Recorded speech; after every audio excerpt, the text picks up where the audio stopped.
So, you have got a plan to your revision. You have interleaved your topics. You have chunked it up. You have revised a topic by reading over your flashcards or mind maps or whatever, and you spent 5 minutes doing that.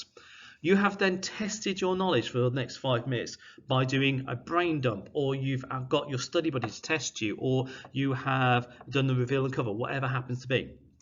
The last bit of revision must be to use knowledge, and this is subtly different to testing yourself.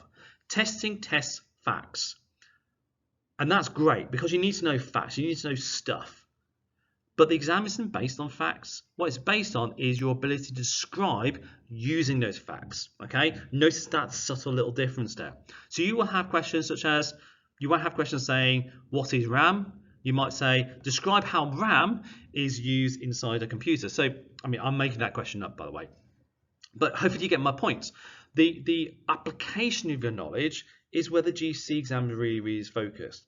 So you can't revise effectively without making sure you can use your knowledge in the context given in the exam.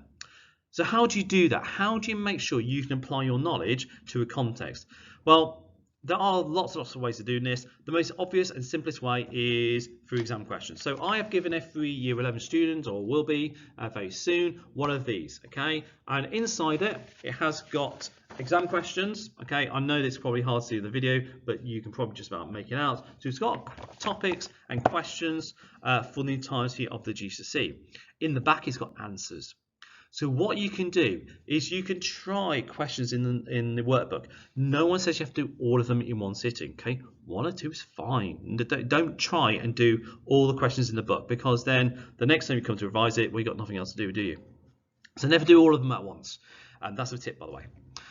So do a few questions, check your answers.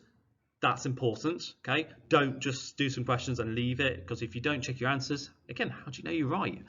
Check your answers, be strict with yourself. Correct your answers. That's even more important. So you've got a 4-mark question, you got 2 marks. Where did you go wrong?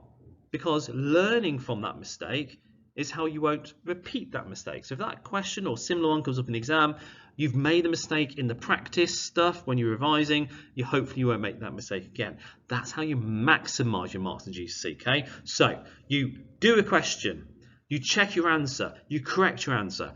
That is good practice. That is how you use your knowledge. Other ways you might want to use it if you run out of questions on one of these puppies. Past homework questions are always valid.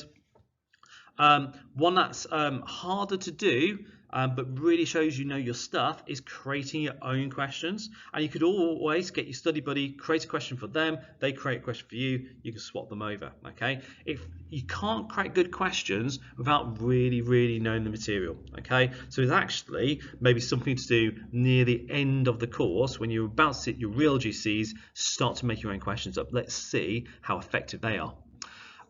Past papers, obviously, again, when you get close to the exam, because past papers right now, because you haven't done every topic, aren't necessarily as effective, but past papers are effective overall.